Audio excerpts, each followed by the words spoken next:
আসসালামু আলাইকুম সুপ্রশিক্ষার্থী, ষষ্ঠ শ্রেণী গণিত টিউটোরিয়ালে আপনাকে আবারও স্বাগতম। আমরা এই পর্বে আলোচনা করবো এখানে চতুর্থ অধ্যায়ের অনুশীলনী ম্যাথগুলো। এখানে তো এখানে আমাদের ম্যাথ 5 নম্বর বলা আছে। এখানে দেখুন, রাতুল তার আয়তাকৃতির বাগানের দৈর্ঘ্য ও প্রস্থ বরাবর প্রতিটি সারিতে যথাক্রমে 4টি এবং 3টি করে ফুল রোপণ মানে ফুলের চারা রোপণ করেন। তার মানে আয়তাকার যে বাগানটা আছে, ধরুন আমাদের এরকম একটা আয়তাকার বাগান আছে এখানে। এই বাগানের দৈর্ঘ্য বরাবর সে করছে কি 4টা রোপণ করছে, 4টা। তার মানে এখানে একটা থাকবে, আমি একটু রেড কালার দিয়ে এটা দেখাই দিই তাহলে আরো বেটার হবে। এখানে ধরুন এখানে একজন থাকবে, এখানে একটা চারা থাকবে, এখানে একটা চারা থাকবে, এখানে একটা চারা থাকবে, ওকে। আর প্রস্থ বরাবর কি করছে, এখানে সে 3টা চারা রোপণ করছে, এখানে 3টা। তার মানে এখানে এখানে একটা তো আছেই, এই যে দুটা, এই 3টা। একটু প্রস্থটা ছোট হয়ে গেছে যদিও, আমি চিত্র পরে দেখাচ্ছি। এখানে পাশাপাশি করে দুইটি চারার মধ্যবর্তী দূরত্ব, মানে আমাদের এখানে এই যে এই মধ্যবর্তী দূরত্ব, এর মধ্যবর্তী দূরত্ব এবং এর মধ্যবর্তী দূরত্ব, ওকে। আবার এর মধ্যবর্তী দূরত্ব এভাবে, এই দূরত্বটা দেওয়া আছে 2/3 দেওয়া আছে এখানে, এই মানটা দেওয়া আছে। এখন বলছে ছবি এঁকে এটা চিন্তা করো। ক নম্বর বলছে রাতুলের বাগানের ক্ষেত্রফল কত, মানে এই যে আমাদের বাগানটা আছে, তার মানে আমাদের দৈর্ঘ্য বরাবর কত আছে এবং প্রস্থ কত আছে, এটা আমাকে বের করতে পারলেই কিন্তু আমরা অ্যান্সার পেয়ে যাবো এখানে, ওকে। তো আমি সমাধানের যে যাচ্ছি এখানে, কোশ্চেনটা প্রথমত এখানে একটু পড়ে নেবেন ভালো করে এখানে। তো এখন প্রশ্ন তো আমি পড়লাম, এখানে দুটা ক এবং খ কি বলছে, আমরা চিত্রটা একটু আট করি। এটা আয়তাকার বাগান নিয়েছে এখানে। তো প্রথম চারা আছে এখানে, তারপরে দ্বিতীয় চারা হচ্ছে এখানে, যে এটা স্ট্যান্ডিং পয়েন্ট প্রথম চারা, এটা হচ্ছে দ্বিতীয় চারা, এটা হচ্ছে তৃতীয় চারা, এটা হচ্ছে আমাদের চতুর্থ চারা, ওকে। আবার এখানে আহ, প্রস্থ বরাবর কি আছে এখানে, এটাও আমাদের প্রথম চারা এখানে, এটা দ্বিতীয় চারা এবং এটা হচ্ছে তৃতীয় চারা। মানে এটা তো আমাদের এখানে কি দৈর্ঘ্য বরাবর কমন এবং প্রস্থ বরাবর কিন্তু কমন। তার মানে এদের মধ্যবর্তী দূরত্ব দেওয়া আছে এখানে, এখান থেকে দূরত্ব, এখান থেকে দূরত্ব, এখান থেকে দূরত্ব 2/3 দেওয়া আছে এখানে, এবং এটাও কিন্তু 2/3, প্রত্যেকটা দূরত্ব 2/3 করে দেওয়া আছে এখানে। মানে প্রত্যেকটা দূরত্ব, প্রত্যেকটা চারা থেকে প্রত্যেকটা চারার দূরত্ব হচ্ছে কি 2/3 দেওয়া আছে এখানে, ওকে। এখন তার মানে আমাদের প্রথমত করতে হবে কি, আমাদের এই দৈর্ঘ্যটা বের করতে হবে, তারপরে কি প্রস্থ বের করতে হবে। এখানে বের করতে পারলে কিন্তু আমাদের অ্যান্সার ডান। ক নম্বর লিখলাম যে বাগানে বাগানে পাশাপাশি দুটি চারার মধ্যবর্তী দূরত্ব হচ্ছে 2/3 দেওয়া আছে। অর্থাৎ একই সারিতে প্রথম চারা থেকে দ্বিতীয় চারার দূরত্ব হচ্ছে আমাদের 2/3, মানে প্রথম থেকে দ্বিতীয়। এটা যদি আমাদের প্রথম চারা হয়, এটা হচ্ছে দ্বিতীয় হয়, এটা হচ্ছে তৃতীয়, এটা হচ্ছে চতুর্থ। তার মানে আমাদের দৈর্ঘ্য ভাবে 4টে চারা আছে, তার মানে প্রথম থেকে দ্বিতীয় চারার দূরত্ব আমাদের 2/3 দেওয়া আছে। তাহলে আমাদের প্রথম থেকে তৃতীয় চারার দূরত্ব কত হবে, তৃতীয় চারা মানে কি, এখানে তৃতীয় চারা মানে হচ্ছে আমাদের এখানে এই যে এই বরাবর এখানে, তার মানে এখানে একটা দূরত্ব আছে, এখানে একটা দূরত্ব আছে, তার মানে হচ্ছে দুইটা যোগফল এখানে হবে। তার মানে লিখবেন এখানে কি 2/3 প্লাস 2/3, ওকে, এত মিটার। মানে কি 2 × 2/3 হবে, কারণ দুইবার এটা আছে এখানে। মানে আপনি যে এরকম করেন যে 2 + 2 করেন, তো আপনি এটাকে এভাবে লিখতে পারবেন না, 2 × 2 লিখতে পারবেন না। আবার যদি লেখেন যে আপনি 3 + 3 যদি লেখেন, তো লেখা যাবে না এটাকে 2 × 3 লেখা যাবে, কারণ আমাদের দুইবার আছে এটা, ওকে। এটা এভাবে করা হলো যে 2 × 2/3 করা হলো। তো 2 × 2/3 মানে কি, এটা তো আমরা অলরেডি করছি এখানে, 2 × 2/3। তো এই দুই উপরে গুণ হবে এখানে, তার মানে 4/3 হবে এখানে, 4/3। তার মানে এটা হচ্ছে আমাদের মানে পরপর দুটার মধ্যবর্তী দূরত্ব এখানে, ওকে। মানে এক থেকে তৃতীয়র মধ্যে দূরত্ব। তাহলে আমাদের প্রথম থেকে চতুর্থ চারার দূরত্ব কত হবে, এখানে 3 দিয়ে গুণ হবে, কারণ এটা তৃতীয় চারার দূরত্বের সময় আমরা 2 দিয়ে করছি। মানে যতগুলো চারা থাকবে তার মধ্যে কিন্তু দূরত্ব কিন্তু এক কম থাকবে এখানে। বোঝেননি ব্যাপারটা? ধরুন আমাদের যদি এরকম পাশাপাশি দূরত্ব নেন এখানে, একটা দুইটা তিনটা চারটা যদি জিনিস নেন, তাহলে আমার দূরত্ব কটা এখানে, একটা দুইটা তিনটা। তার মানে চারটার ক্ষেত্রে তিনটা দূরত্ব, দুটার ক্ষেত্রে একটা দূরত্ব, তিনটার ক্ষেত্রে দুটা দূরত্ব এখানে। তার মানে চারটা চারার ক্ষেত্রে দূরত্ব 3 × 2/3, বা আপনি এটা লিখতে পারেন 2/3 প্লাস 2/3 প্লাস 2/3 এখানে, ওকে। বা এটাকে কিন্তু লেখা যায় 3 × 2/3 লেখা যাবে এখানে। তো এই আর কি, আপনি যেখানে 3 × 2/3 করেন, তো 3 3 কাটা গেলে উপর নিচে তো 2 থাকবে এখানে, তার মানে দৈর্ঘ্য বরাবর 2 মিটার পাবেন এখানে, ওকে।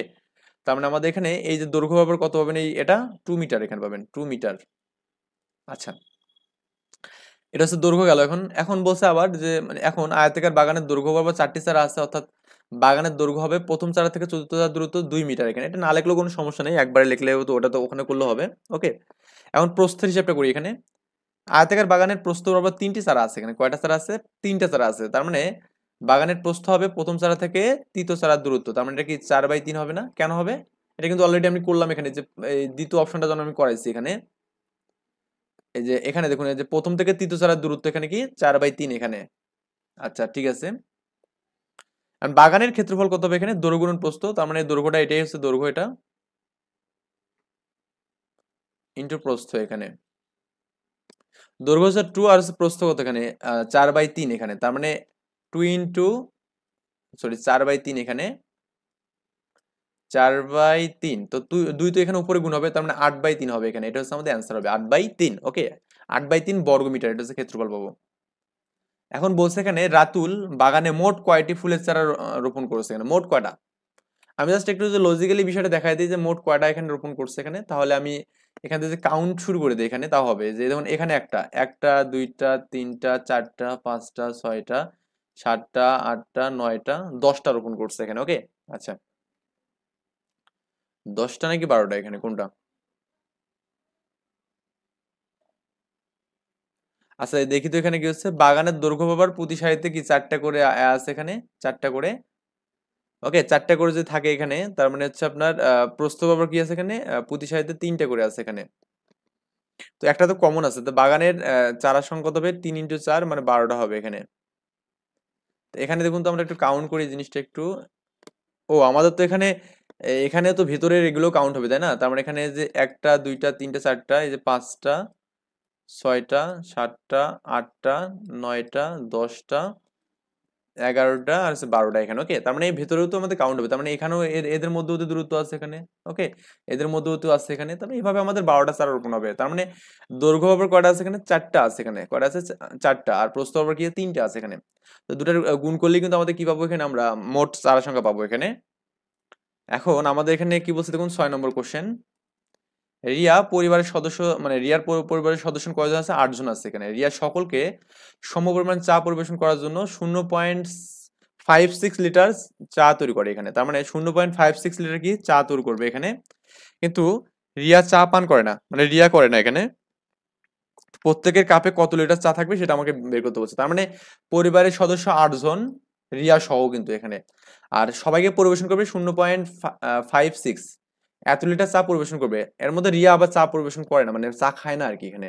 তাহলে আমাদের প্রত্যেকে কত লিটার চা পাবে, এটা জাস্ট ভাগের একটা ম্যাথ আর কি। আমরা একটু জাস্ট দেখি এখানে দেখুন, কোশ্চেন তো পড়ছি আমরা, তো রিয়ার পরিবারের সদস্য কয়জন, 8জন। যেহেতু রিয়া চা পান করে না, সেহেতু আমাদের মোট সংখ্যা কয়জন হবে এখানে, মানে চা পান করবে 8 - 1, মানে পরিবারে তো 8জন আছে, তার মানে ও তো একজন না, তাই ও বাদ গেলে কি হবে এখানে, 7জন, তার মানে 7জন চা পান করে। রিয়া চা তৈরি করে কতটুকু এখানে, 0.56 লিটার চা তৈরি করে এখানে। এমন বলছে যে প্রত্যেকেই সমপরিমাণ চা, মানে চায়ের পরিমাণ কত হবে এখানে, 0.56 ভাগ হচ্ছে 7। তো এই ভাগের নিয়মটা তো অলরেডি আপনাদের বলে দিচ্ছি এখানে, তারপর একটু বলি যে মনে করুন আপনি 7 দিয়ে নর্মালি 0.56, এখানে মনে করুন 0.56 নেই, এটা আপনি ভাবেন এখানে। এখন এখন কত হচ্ছে, আপনি এটাকে ভাগ করলে কত হবে বলুন তো, 27 না 8 হবে না, 8 56 পেলেন এখানে, এখানে শূন্য পেলেন তাই না। এখন মনে করুন দশমিক নেই, আর দশমিক থাকলে কি হবে এখানে, এর দশমিকের 2 ঘর, মানে 2 ঘর পর দশমিক আছে, তার মানে এখানে 2 ঘর দিতে হবে এখানে। আর একটা এর আগে একটা শূন্য দেবেন এখানে, আর এটা দেবেন এখানে, তার মানে ব্যাপারটা বুঝতে নেবি। তার মানে 0.08 লিটার আর কি প্রত্যেকে চা পাবে এখানে, এটা হচ্ছে আমাদের অ্যান্সার। আবার নেক্সট টিউটোরিয়ালে করবো কি, আমাদের যে পরবর্তী ম্যাথগুলো আছে এখানে, এই ম্যাথগুলো নিয়ে সমাধান করবো ইনশাল্লাহ। এই পর্যন্ত ভালো থাকবেন, আল্লাহ হাফেজ।